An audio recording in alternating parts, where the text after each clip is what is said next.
Good morning and welcome to good morning, good afternoon. Welcome to the third workshop. If you can all put your camera on if you're in Zoom and unmute for a second and tell me good morning so that I know that the sound is working well. Good morning. Hey, good morning. Hello. Okay, good. So today we're going to continue our journey on capital structure. We'll have quite some exercises on homemade leverage. So we'll have 3 of increasing difficulty level. And we are going to add some real world assumptions to it and see what that means for limits to the use of debt. So the objective of today is, first of all, that you really understand what capital irrelevance means in a world without imperfections. So that means no taxes, individuals and corporations can borrow and lend at the same rate, means no transaction cost, so that you really understand what that is all about, and that in that case, without the market imperfections, the value will always be the same. So capital structure is irrelevant, in other words. That you can prove that with homemade leverage, so that you understand that you can, in that world, have a levered company, and that you can mimic the cost and the return by investing in an unlevered company, plus borrowing on your own accounts. And the other way around, if you are invested in a levered company but you're not happy with that, you want to mimic the returns of an unlevered company, you can do that. You can unlever by doing the opposite of borrowing, so that means lending and the proceeds from selling shares. So we'll have an exercise on that. And then lastly, moving to the real world, we have this upward line up from Modigliani and Miller, that the value would increase if there's only corporate taxes. And then, well, we would think that all companies would finance 100% with debt. And we're going to show why that line goes down and goes sometimes even down like that. So then we're going to start with our warm-up quiz. So if you can all get ready for that, then I assume by now you know that we're doing that. So I'm going to start off with the first question. And that is, to which theory does homemade leverage belong? Is that Modigliani Miller? Is it trade-off theory? Is it pecking order theory or market timing theory? By the way, I don't have my big screen now that I see what you're answering, but I have Ikamba who will inform me what you are answering.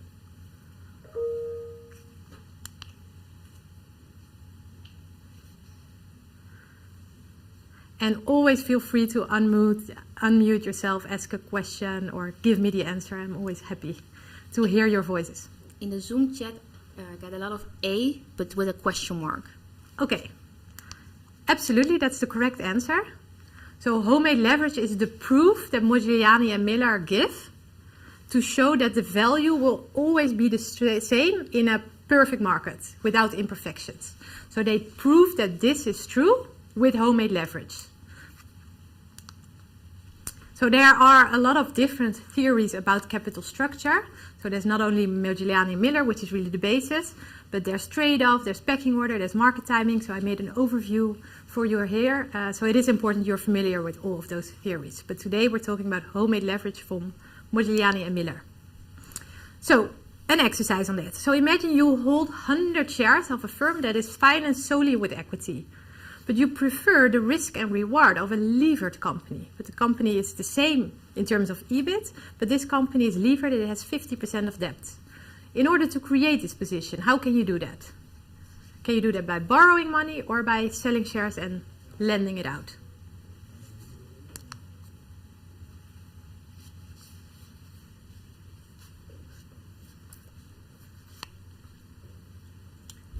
Ling and Eva say A. Lisa Victor follow as well with A. Very good. A lot of A's. That is indeed the correct answer. So in this case, we have a company with 50% debt of the total value. That means that the other 50% is equity. So debt over equity ratio equals 1. Debt over value equals 0.5. And you need to mimic that capital structure on your own account. Yeah, so you are invested in an unlevered firm, 100 shares, but you like that return of having 50% leverage, like that company. So now you need to borrow 100, because in that case your debt to equity is also 1 over 1, exactly like that company. And your debt over value equals 0.5 in that case. Yeah, so you need to mimic the capital structure of the company that you like to create.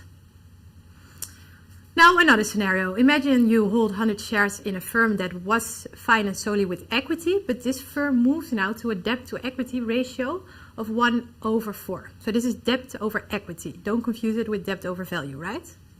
They use the proceeds to buy back shares. You are very unhappy about this decision because as a shareholder that means your risk and return will go up. Remember that earnings per share line from last week. And you wish to unlever your position. How can you do that?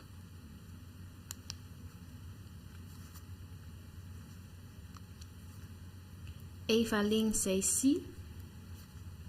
Davy follows as well.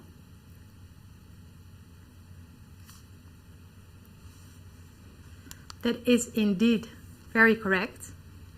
So if we know that we can create homemade leverage by borrowing, in this case, we want to do exactly the opposite. We're not happy with the leverage of the firm and we want to undo that.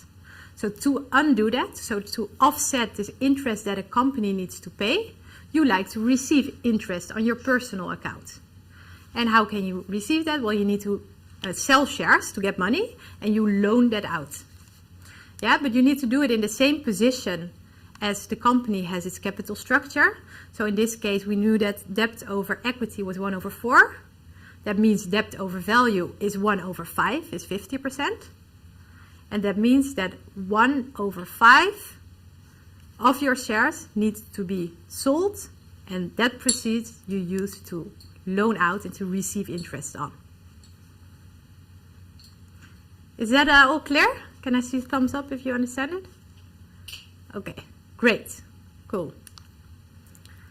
Now let's see if we remember the things from last week. So in a world with taxes, with corporate taxes, what happens to the return on equity and the return on WACC, so the WACC, when leverage goes up?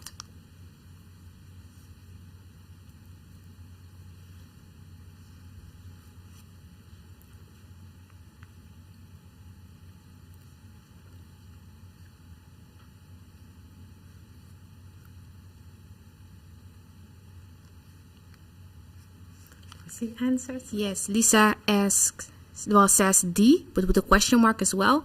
And then also Eva Marine say A, Victor Lin say D, but with question marks, so they're not quite sure. But then BB says A again. Is there anyone comfortable with explaining their answer?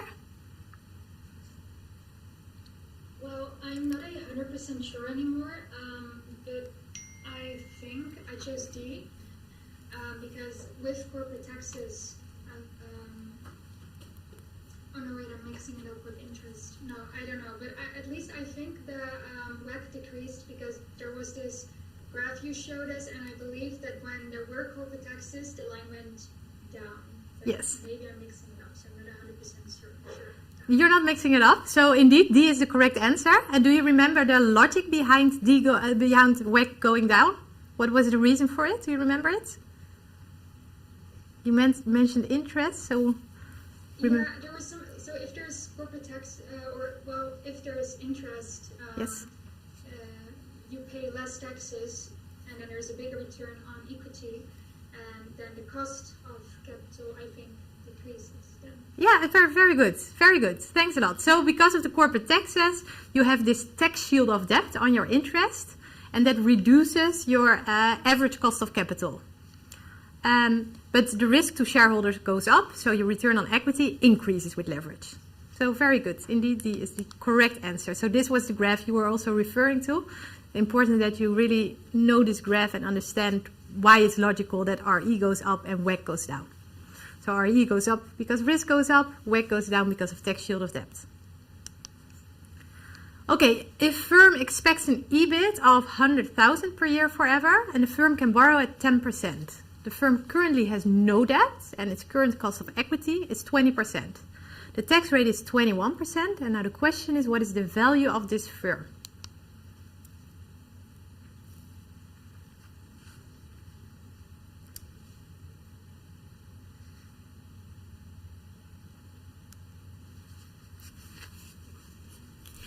Eva says B. Okay.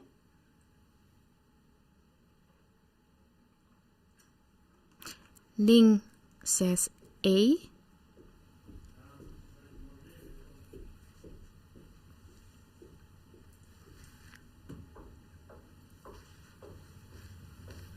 Yes, I will just allow for a little bit more time. Yeah, they're still calculating.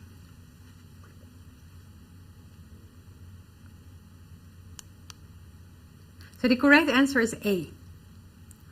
Remember, the basis of finance, that the value of anything is just the present value of the expected future cash flows. So in this case, the cash flows expected in the future are the earnings before interest and taxes. We have to deduct, of course, the taxes because it's cash out. There's no interest payment because there's no debt. So we take the EBIT minus the tax payment, and then we discount it back with the perpetuity formula because the cash flows are forever.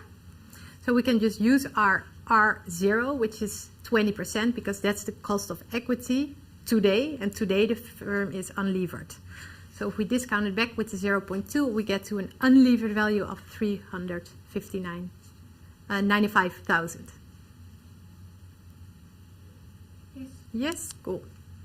We're going to continue with this example, but now what we say is, what would the value of this firm be if they borrow 80,000 euros and they use the proceeds to repurchase shares?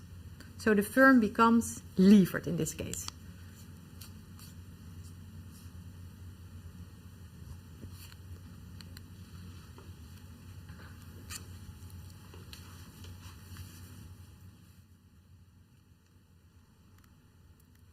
Marine says B. So does Lynn.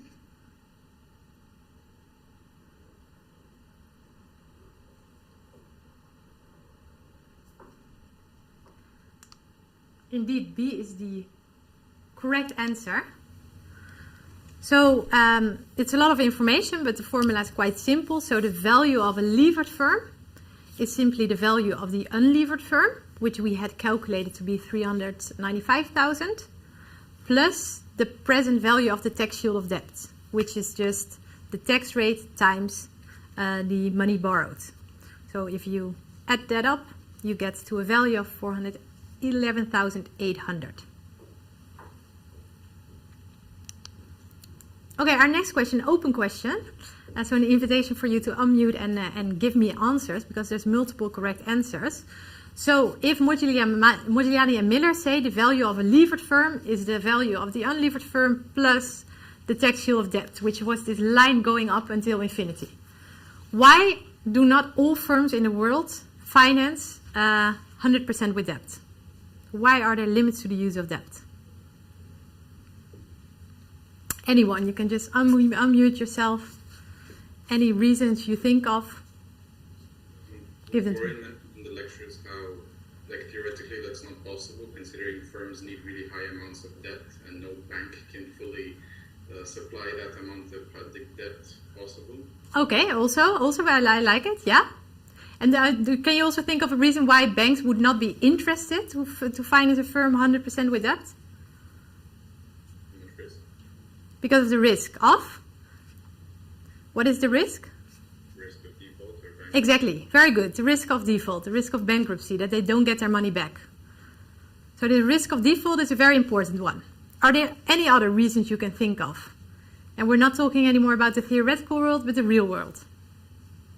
I also think that there is this optimal amount of debt, and if you go past this optimal amount of debt, I think the bankruptcy costs increase faster than the tax shield. So even though you have Yes. the tax shield, it doesn't work anymore, surpassing that optimal point of debt. Yes, okay, very good. So it's again that cost of bankruptcy. When you go above a certain point of debt ratio, then this risk of bankruptcy becomes so high, and the cost of it are high. So then it's not beneficial anymore to go higher in your leverage. So, but it all links to the same, and that's the cost of bankruptcy.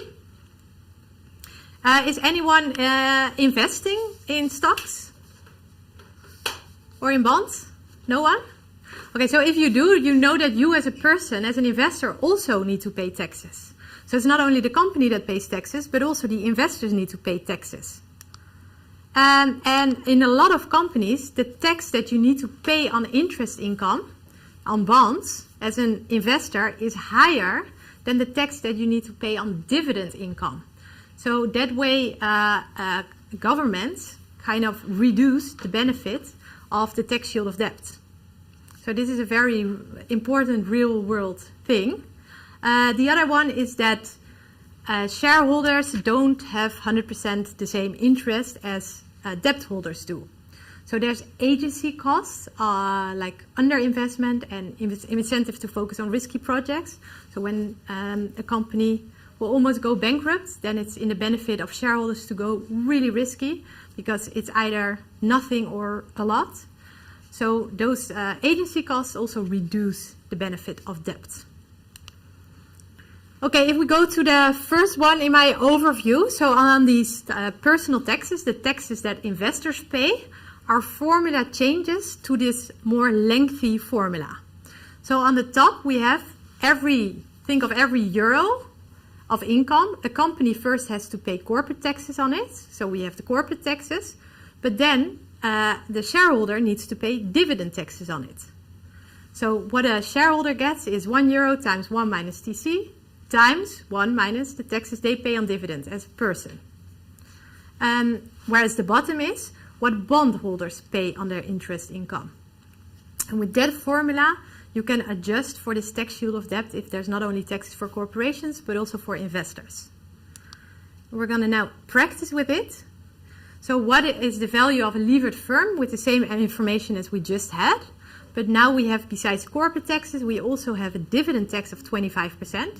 And you can assume all earnings are paid out as a dividend. And the interest tax is 40%. So debt holders pay more interest than shareholders do. And I'm going to give you the formula. And then you can calculate what then the value of the levered firm would be.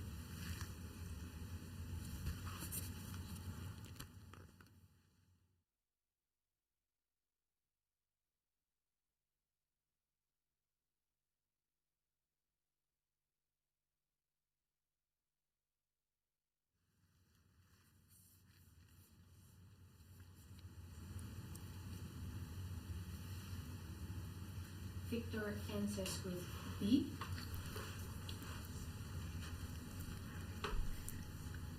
The others are still calculating. Yes, Victor is very fast.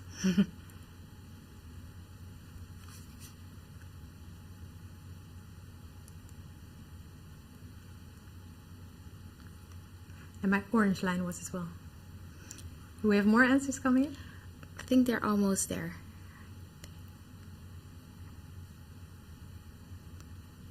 They're all quite calculating at the moment.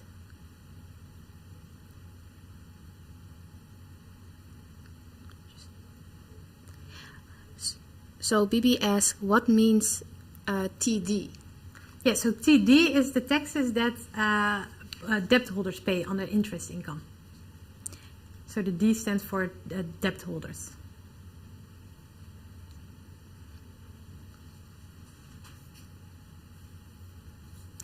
Camilla in the YouTube says B as well. Okay, good.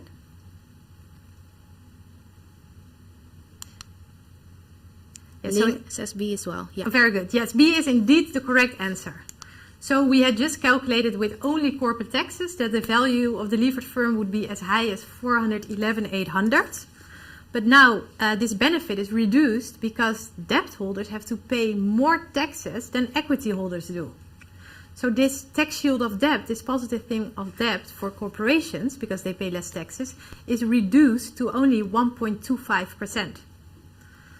So there's still a bit of benefit, but it's very limited. So now the value of the levered firm is only 396,000. We have the fourth question, the final question of today is also about this concept. So I hope that after that it's clear to all of you how that works. But just remember that what is on top is what equity holders get after the corporation pay taxes and they pay their individual taxes.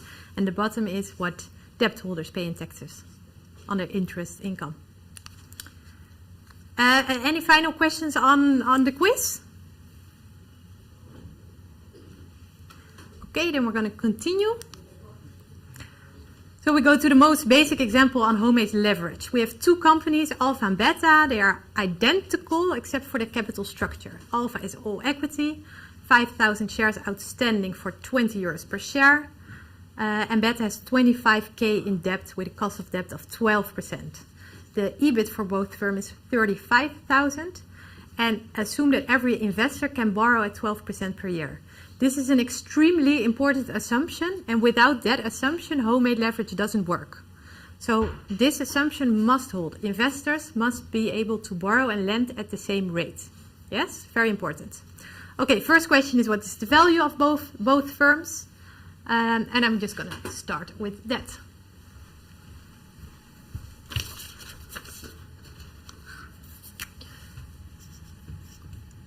So we want to know what the value of Alpha is, and we want to know what the value of Beta is.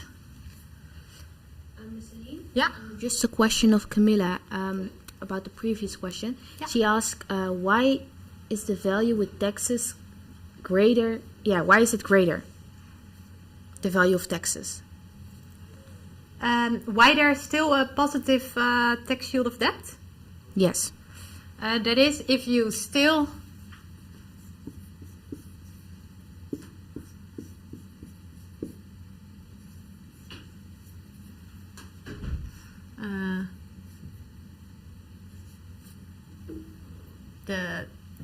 because we still have that this holds, so it's still the case that the taxes, or is it no, it's still the case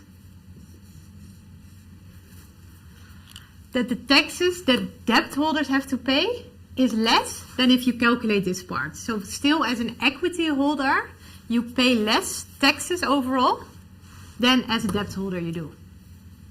So there's still some benefit, but it is reduced because this one is bigger than that one. But this still holds.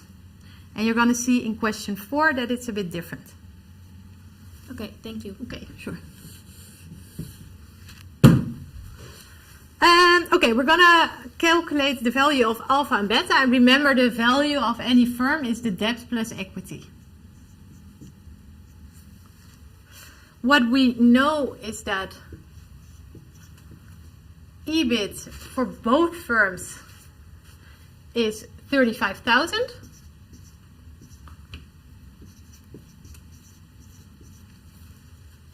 And we know that there are no taxes.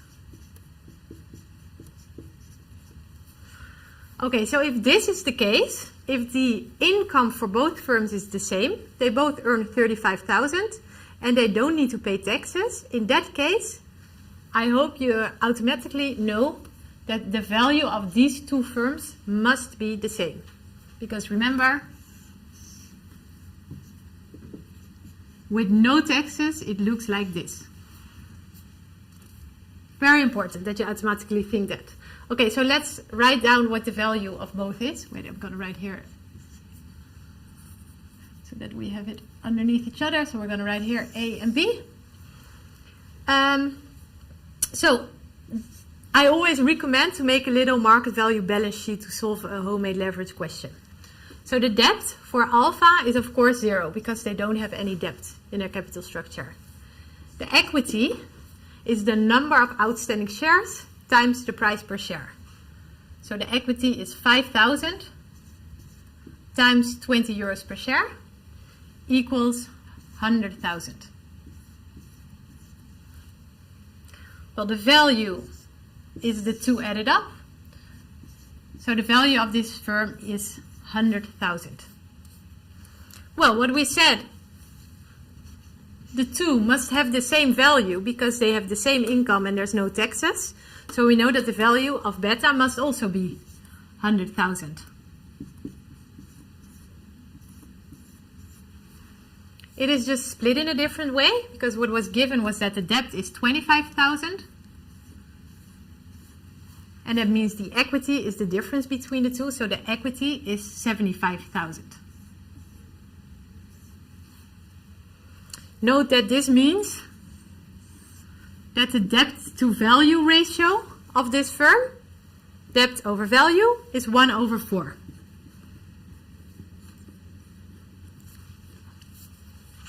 So far clear? Yes. Good, thanks. Okay, then we're going to go to B. And in B, the question was, how can we invest 20% in this all-equity firm, but have the same cost and return as investing in the levered firm? How can we do that? If we would invest 20% in alpha, we would need to buy 20% of the equity of alpha, 20% times 100,000. This would cost you 20,000.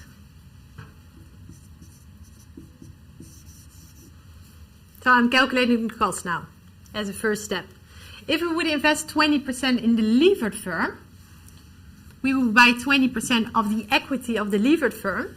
So 20% times the equity of the levered firm would only cost you 15,000.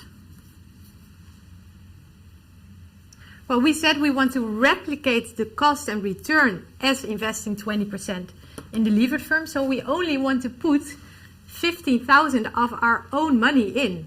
So we only want to have an equity of 15,000. How can we do that?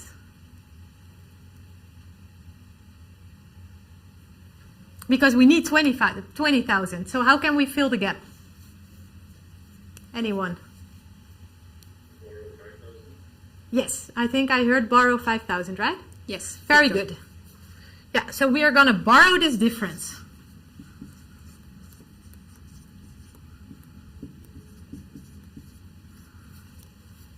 So note that if we borrow 5,000 of the 20,000, so we have debt is 5,000, equity is 15,000, and value is 20,000 of our own money. Notice that we replicate exactly the capital structure of the levered firm. So we also have a debt to value of 1/4. And by the way, a debt to equity of 1/3, just like the firm. Yeah, so that's what you do. You replicate that capital structure. Okay, what does that mean for the return?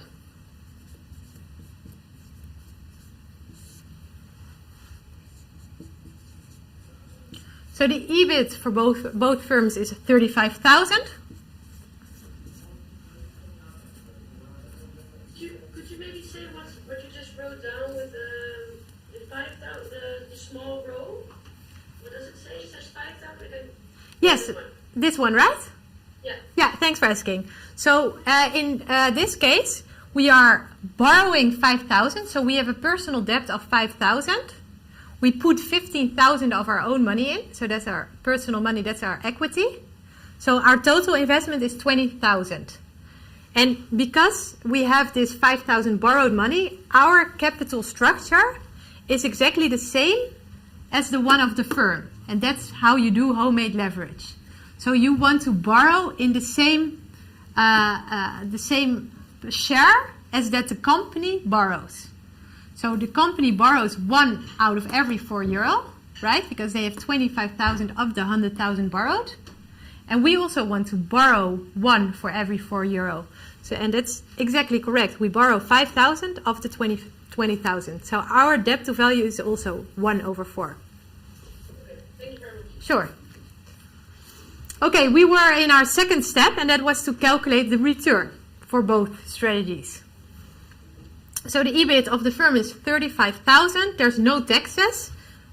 We're going to deduct the interest for the company.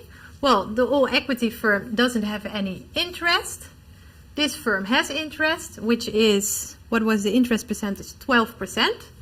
Oh, I'm going to move it a bit here, otherwise it doesn't work. So we're going to borrow 12, or the company borrows at a 12% rate. So 12% times the 25,000. That means that they borrow 3,000. So the bottom line of this firm, the net income of this firm is 35,000, whereas of this firm it's 32,000. Well, if we hold 20% of the shares, right, we said 20%, yes, 20%. So if you hold 20% of it, you get 20% times the earnings of 35,000. So in this case, you get 7,000. And in the levered firm, you get 20% of 32,000. So that means 6,400. But we're not there yet, because now you might think, okay, so I earn more money if I invest in the unlevered firm. No, but to invest in that unlevered firm, you had to borrow 5,000 euros. Of course, you need to pay interest on that. So you need to deduct your personal interest,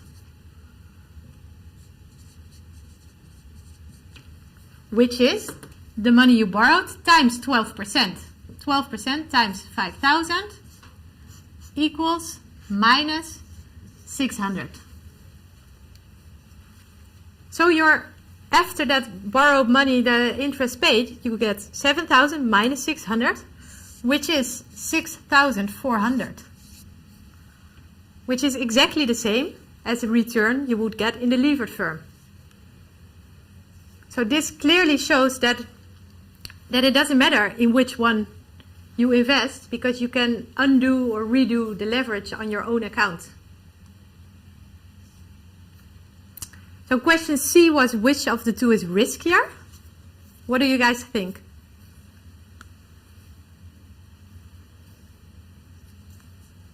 Do you think the whole equity riskier, the leverage one riskier, or the same?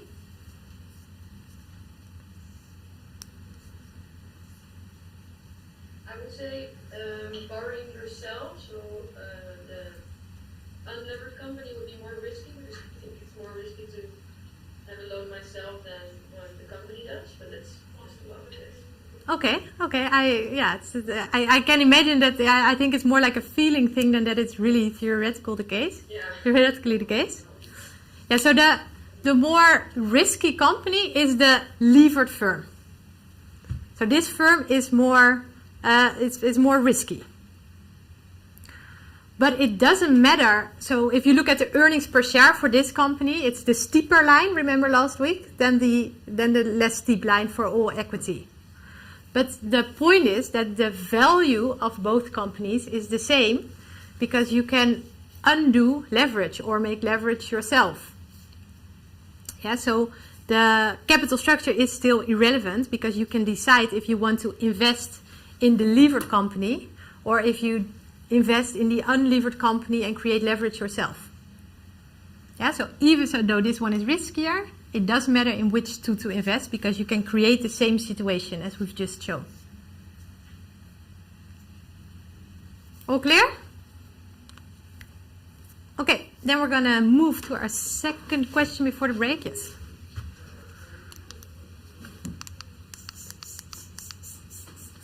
So we have two companies again, Veblen and Knight. And Veblen is the all-equity firm. Knight is the levered firm, which has 1 million of outstanding debts. And here the rate at which both the interest rate that both corporations have to pay as well as individuals is 6%. We also have the projected operating income, so the EBIT of 300k per year. And we have here as a first question, if an investor can increase its return by purchasing 5% of Veblen's equity and borrowing it so that the initial cost of the two strategies are the same. So he wants to invest in Knight 5%, but he says, no, but I can better do it by investing 5% in Veblen and borrowing on my own account. Well, let's see if that gives more return or not.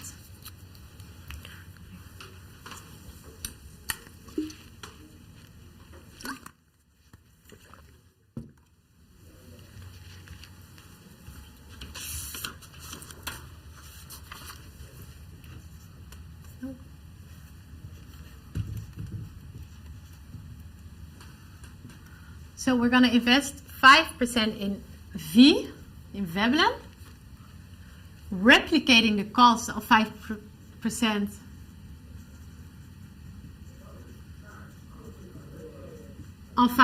in Knight, in the levered company, but higher return.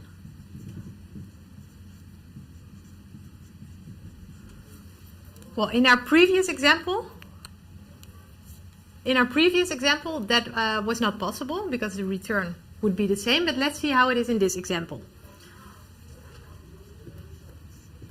So the information that we have is we have this Veblen company, all equity, and we have Knight, which is levered, all equity, and we have a levered company. Again, always start with this market value balance sheet. The debt of Veblen is 0. The equity is, it was just given to be 2.4 million. So the value is, of course, debt plus equity, so 2.4 million. Knight was given that the debt is worth 1 million. And the equity is 1.714 thousand. So the total value is the two added up.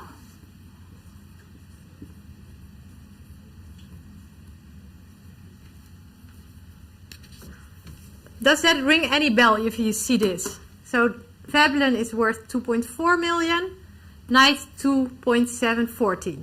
And what was given is that EBIT for both firms is 300,000. And what was given is that there's no taxes.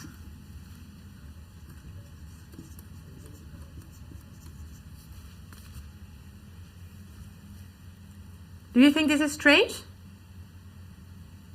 I hope you think it's strange, because if the EBIT is the same, if the income is the same and there are no taxes, these two should be the same. Their value should be the same. Remember, with no taxes, the value looks like that. So it doesn't matter that Knight is leveraged and is somewhere here, and that Veblen is not leveraged and here. So this is Veblen, this is Knight. The value should be the same.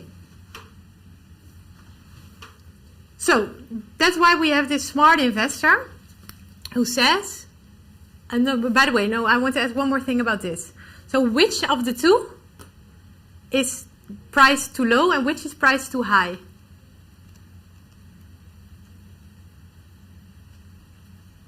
Which of the companies you think is priced too low? Anyone? Eva says V is low, K is high. Marina also says V. Yeah, very good. So this one is priced too low. So as an investor, in which company would you like to invest? In the one priced too low or priced too high? Very good. In the low one, right? Because that's much cheaper to invest in one that's priced too low. So that's exactly what this smart investor wants to do. He or she says, I'm going to invest 5% in Veblen, but I like this risk return of the levered company, so I'm just going to replicate that and borrow on my own account. So how does that look? We're going to replicate the cost. So if we want to invest 5% in Veblen, this costs you 5% of the equity times 2.4 million.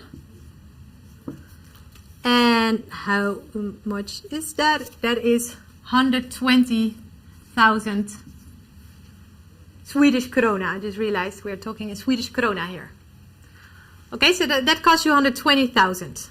Whereas if you invest 5% in Knight, you buy 5% of this equity.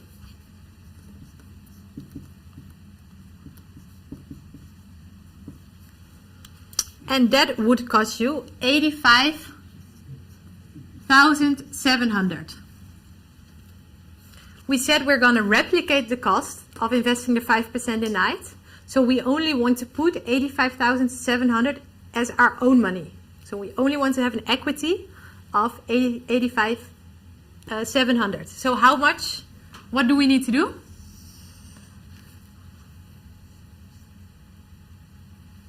We get a loan or we borrow the money? Very good. Yes, we borrow the difference. Thanks. Yes, indeed. We borrow the difference. So we borrow 34,300. By the way, note that here we cannot do that trick of checking if the debt to value is the same like I did in the previous question, because the values are not correct. Because that is the whole point of this question. So here we really have to see the difference. So we need to borrow 34,300. Now we're going to find the return of both strategies.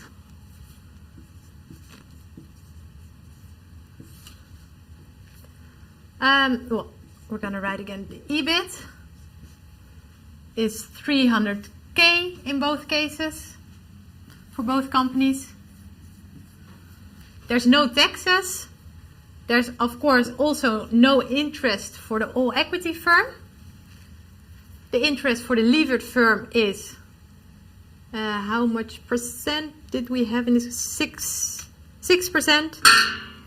6% times 1 million equals 60,000. Do we? Yeah, so the net income of this company is just the 300,000, whereas here it's 240,000.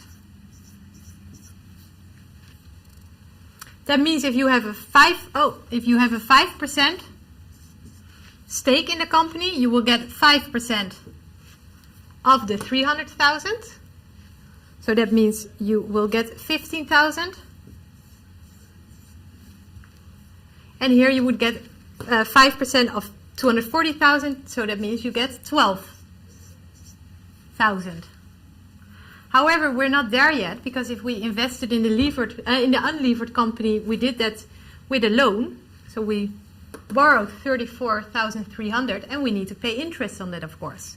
So here we need to deduct the personal interest, and that is, we borrow at the same rate, so 6%. We pay 6% over the 34,300. And that is, we pay in interest 2,058. If we deduct that as well, we see that the return from investing in this all equity firm and borrowing on our own account would be 12,942. So yes, we can increase the return by investing in this company and borrowing in our own account, right? Because here it was. So this is a very smart strategy. And then our big question is, so in case this is true, what happens? What would other investors do?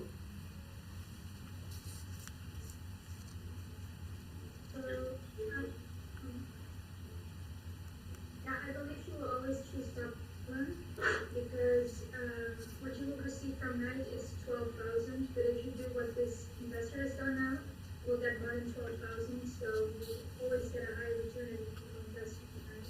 Very good. So all investors will choose this strategy of investing in Veblen and borrowing in their own account. And what happens if all investors start to invest in Veblen?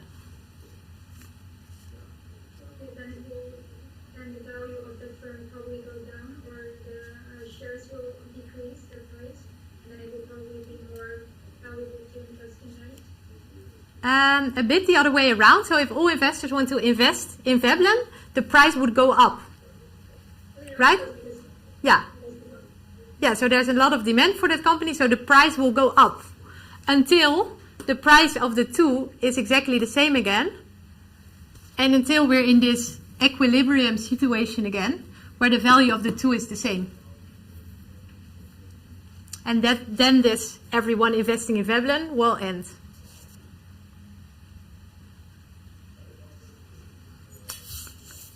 Okay, if there's no more questions on this one, we're going to have a 15-minute break. And then after the break, we'll continue with homemade leverage, but then we're going to unlever with an old exam question. And we're going to do a question on limits to the use of debt. See you in 15 minutes. Bye.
Okay, welcome back after the break.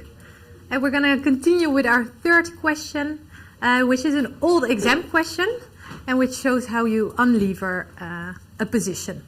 So we have a firm X, and they're thinking about the capital structure of their firm. Currently, they're all equity with 5,000 shares outstanding for a share price of 90. EBIT is 45,000 per year. And what the management is considering to change to a capital structure of 37% debt. Very important, this assumption again that firms and investors can borrow and lend at the same rate of 6%.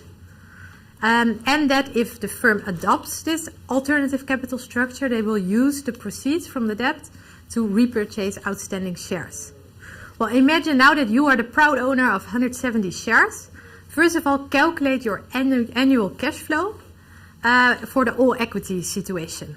Then the second question, which we're going to answer after that, is imagine that you're completely unhappy about this new situation, about this levered company that you're now invested in, and you don't want this risk and high return. You want to unlever your position. How can you do that? Well, I'm going to show this to you.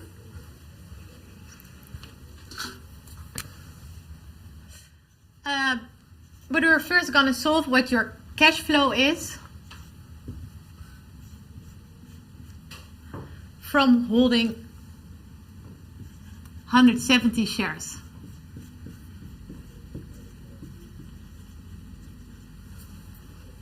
Well, you hold 170 shares, but the total number of shares outstanding is 5,000.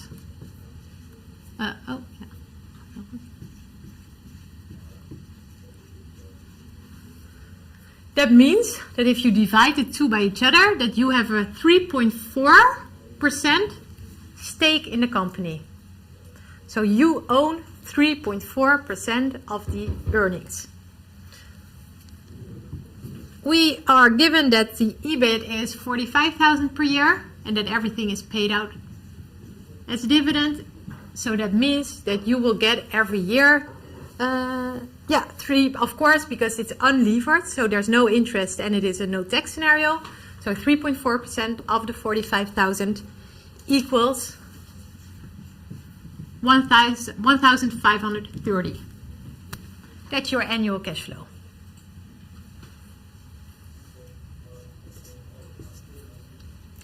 But now what is said is that you are completely unhappy about this levered situation and you want to unlever.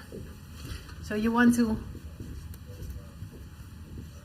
unlever this 37% debt position.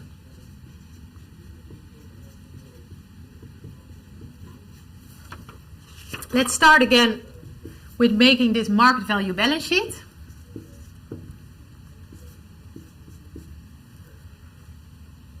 For the all equity position and the levered position of the firm. So in all equity, of course, there's no debt outstanding and the equity is worth 5,000 because there's 5,000 of shares times a share price of 90 equals 450,000 of shareholder value. Well, the value of the total firm is just the two added up. So this is 450,000.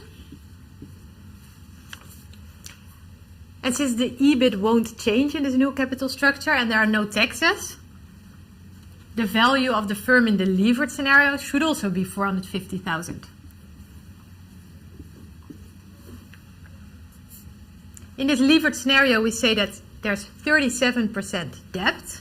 So debt is 37% times this 450,000.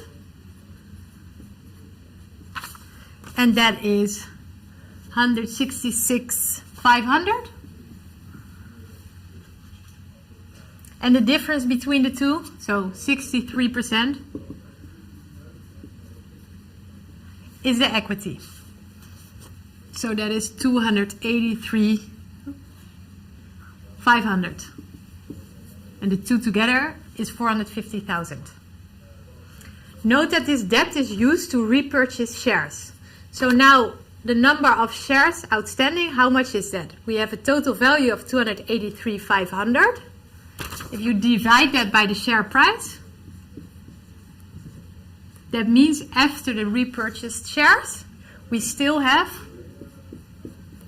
3,150 shares outstanding.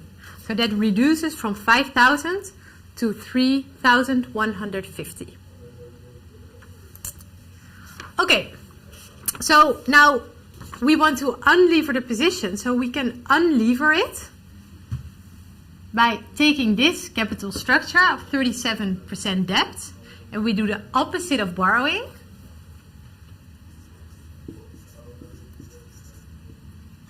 So we do 37% of our shares. We have 170 shares. 37%, we're not gonna borrow it, but that's what we are gonna sell and use the proceeds to loan out. So we're gonna sell 63 shares. Yes.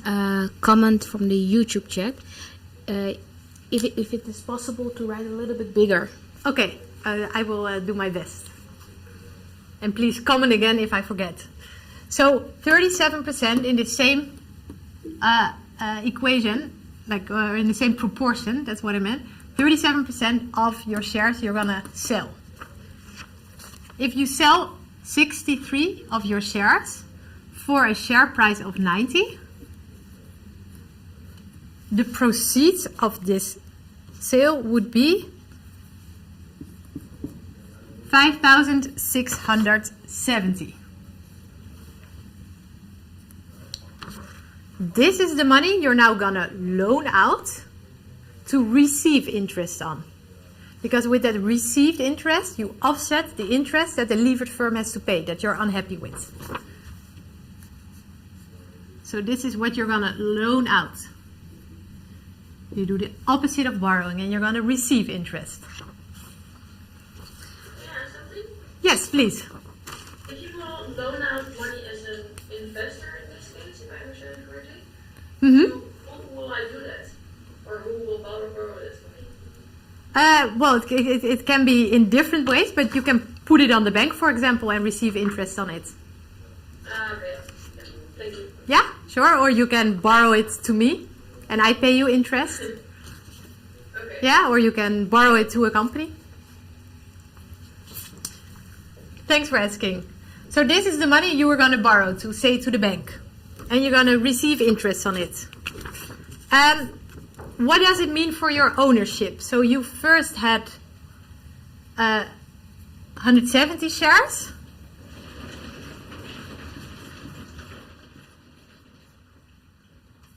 And you're going to sell 63. So you still have 107 shares. And the company still has, or has in this situation, the levered situation, 3,150 shares. And, surprise, surprise, this is again 3.4%. Because you sell shares in the same proportion that the company repurchases shares, that your share of equity, the percentage of equity that you own, is still 3.4%. Yes? Okay, so now let's see what happens to your return.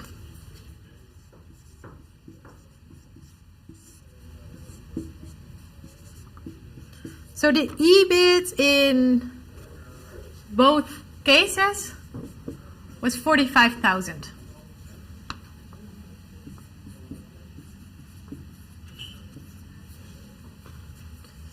No taxes, minus the interest. Well, here there's no interest. Here we have to pay how much 6% was given, 6% on the debt value. So the company has to pay 6% interest on 166,500. And that's an interest payment of 9,990.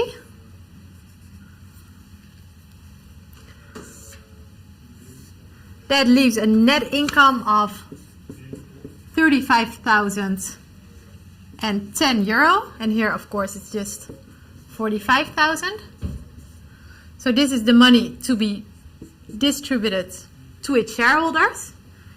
If you own 3.4%, you are entitled to 3.4% of this bottom line. And this is, well, here we had calculated this already to be 1,530. And 3.4% of 35,000 equals 1190. 1,190 euros. However, here you will receive interest on the money that you loaned out. So here you will receive personal interest. Here there's nothing. But here you will get 6% on this 5,670. And that is 340. Now when we add these two up, it will give you exactly the same return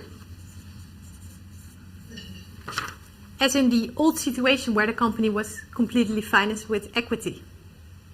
So even though the company moves to a levered situation, you can undo that leverage if you're unhappy with it by just selling your shares and loaning the money out. Are there any questions on homemade leverage? Because this is where we're ending the homemade leverage story. Or is it all clear? By the way, completely fine. There's like multiple ways to solve this question. So you can also solve it by getting to the earnings per share and then multiply it by the number of shares owned. That's also a way. So if you did it that way, also perfectly fine. Okay, if no questions, we're going to move to the final question.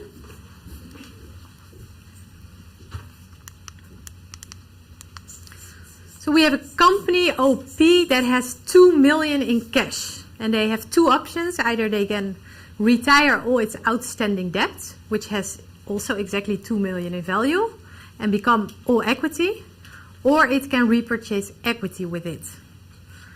We know that the EBIT is 1.1 million per year in perpetuity. We know that there's a corporate tax rate of 33%. And we also know that there's a personal tax rate on interest income. So debt holders need to pay tax on their interest, and that's 40%. Wow, that's a lot. So they are punished even more than the company with the 33%. What we also know is that there's no taxes on equity distribution, so there's no taxes on dividend paid, and the unlevered cost of equity is 20%. Now the first question is what the value of OP is in an unlevered scenario. So if they retire this 2 million of debt, become unlevered, what would the value be in that scenario? What is the value if they don't retire the debt but remain levered and instead repurchase equity? And the equation to be used is given. And now also in C, assume that there's bankruptcy cost of 300,000. What happens then to the value of the firm? Celine, there's a question from Sophie. Yeah. She asked, how does the cost of default play into the home leverage story? It doesn't. So in the homemade leverage story, it's very theoretical. There's no market imperfections like taxes, like bankruptcy. So homemade leverage is in a purely theoretical world without any market imperfections such as bankruptcy. Thanks for asking. But now we're looking into bankruptcy.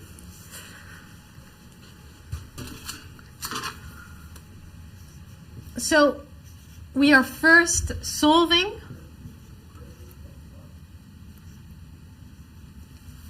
what the unlevered value of the firm would be. Celine, there's still a question following up on that. Yeah. Because CC asked, why would you home leverage if your initial 170 shares are worth more and you will receive more dividend than before, only unlevered? Because a very good question, because your risk is higher. So if you don't like this more risky situation, indeed your return is higher, but your risk is higher as well. So if you were happy with the lower return, lower risk original situation, that's why you would unlever. But very good question. If you are a risk-loving investor, you would be fine with the new situation. And then Marius asks, will we know in the exercises if the investor needs to borrow or lend to match the firm's capital structure? Sorry, you asked if how you know that in the question? Will we know in the exercises, so in the exam I think, if the investor needs to borrow or lend to match the firm's capital structure? Well, this is exactly what you need to understand after having done these 3 exercises. So it would be similar to one of those exercises. So based on the information given, you must understand, this is a scenario where an investor is not happy with the levered situation. So they want to move to an unlevered situation, meaning you need to sell and loan out. Or, this is an investor who actually likes the leverage of a firm. And that means you have to borrow. So this conclusion you have to draw yourself from the information given in a similar way as those exercises. It will never be stated you need to borrow or lend. No, this is your decision. Okay, great. Thank you. Sure. So we are going to solve for the unlevered value of the firm. So in case they retire all their debt, which is the present value of all future cash flows. So it's the earnings before interest and taxes. In an unlevered case, there's no interest. So it's after taxes, because that's a cash out. And you discount it back, because it's a perpetuity, with the unlevered cost of equity. Well, we can just fill out the formula, because we have an EBIT given of 1.1 million. We know the corporate tax rate is 33%. And we know that the return on all equity is 20%. So we get to an unlevered value of 3.666850 million.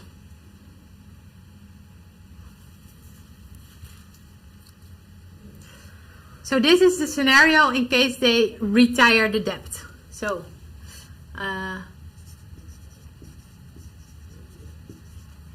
this is the option retire debt.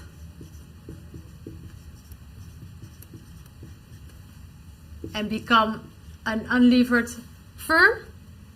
And in B, the question is, okay, but what would the value of the firm be if they would repurchase shares and remain levered? So this is what the levered value is. Well, usually the levered value of a firm was just the value of the unlevered firm plus the tax shield of debt. But now, because we have more different taxes, because there's also tax on interest income, the formula becomes lengthier. So the value of a levered firm is the unlevered value, which we have calculated already, plus, and then we get 1 minus the corporate tax rate, 1 minus the tax rate for equity holders on dividend income. Note this was 0 in this exercise. And we divide by the taxes paid by debt holders on interest income. We multiply it by the debt and we deduct the present value of bankruptcy costs. Well, in B it was given that this equals 0. We know that the unlevered value is this, 3.66 million.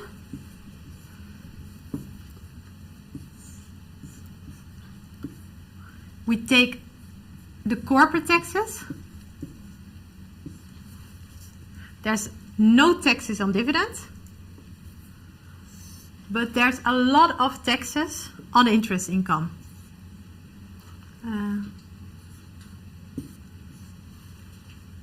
Even more than the benefits that a company has on debt, on the interest income.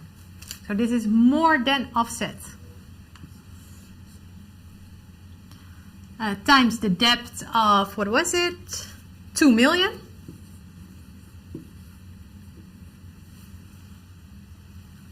And assume no bankruptcy costs. Well, this part usually this is a positive tax shield. In this scenario, it becomes a negative tax shield. So it's not a plus, but it's minus 0.1167 times the 2 million. So here we have a negative tax shield. Why is that? Well, because this tax on interest income is even more than the taxes companies have to pay.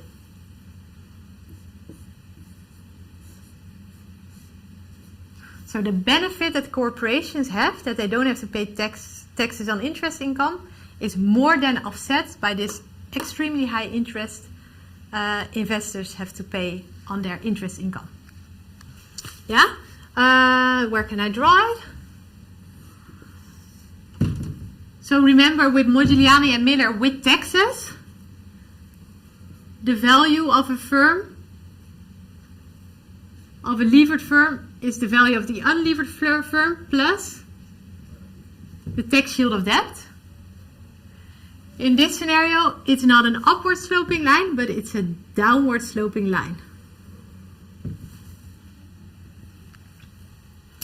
Well, and then in C,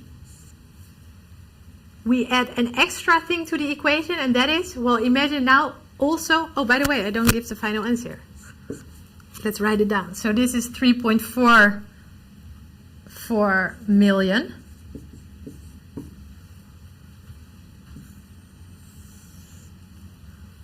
Which is clearly less than the levered value of the firm, than the unlevered value of the firm.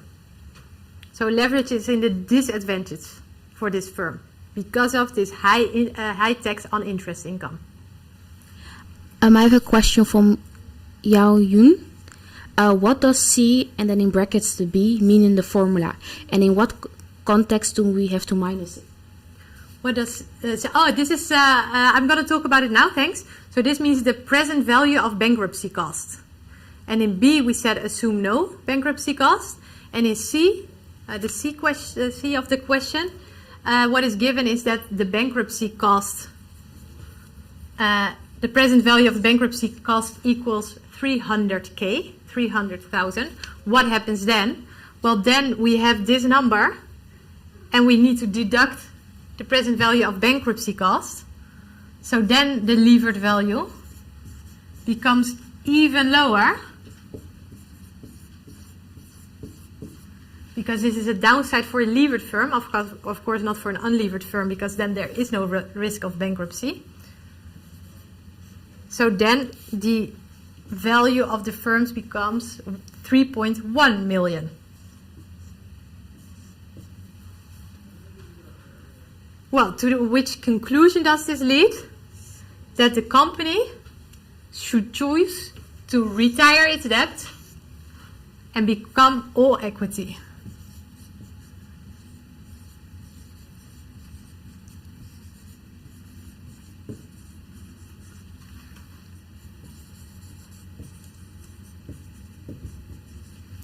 Why? That is the highest value. The highest value is the unlevered value. So for this company, because of this high tax rate on interest income, because of this high present value of bankruptcy cost, the value only goes down when the leverage increases. Are there questions? Yes, please. You mentioned that the minus CB is the present value of the bankruptcy cost. Uh-huh. Does that mean at some points we have to discount it in a certain way to know what the present value of it would be if it was given in a future scenario?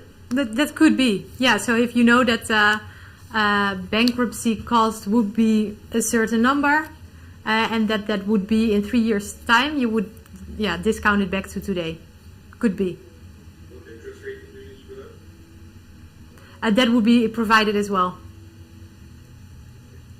That would just be the relevant lowest interest rate in the market. So you could use the risk-free rate for that. But that would be made very clear. Sure. Any other questions? Or can we have the weekend started? Yes? For me, it's very clear. I had a little bit struggles when making the exercises, but it's all clear now. Okay, that's very nice to hear. Thanks a lot. That's Romee, What motivates me? Romee asked in the YouTube, would it be possible to just review the question B? Because when she executes the question, she gets 3.4 million. Yeah. In B or in C? In B, she gets 3,433,450. 3,433. 3,433. Okay. Yeah, well, it's hard to say it like that because it's just, if you calculate, maybe you just did 0.33, it could be a rounding there. So if you didn't do 0.3333, could be that the rounding comes from there because the numbers are so big. So try it with 0.3333. And then, because it's not that your answer is so different from mine, you also have 3.4 million, right? So without rounding, this would be the answer. Yeah, and then Camilla asks, why don't we multiply 1 minus TE if we have it? What is given is that the TE in this case, so there are no taxes on dividends. So if that was given, indeed, you had to multiply it there. But in this case, there were no taxes on dividend income. It was given that was not there. Okay, thank you. Yes. Okay, great. So then the little wrap up. I hope that after today you feel 100% comfortable with what is meant with capital irrelevance, that you can explain that in your own words, that you can also prove it with homemade leverage, both ways, so that you can create leverage on yourself by investing in an all-equity firm plus own borrowings, mimicking the risk and return of a levered firm, or that you can invest in a levered firm but lend out money to mimic the returns of an all-equity firm. That you can do both, and that you know what the impact is of other taxes than corporate taxes, but taxes on interest income, taxes on dividends, what happens in that case, and what happens in the case of bankruptcy costs, how that lowers the value of a firm, and that this steep line up from Modigliani and Miller doesn't hold in that case.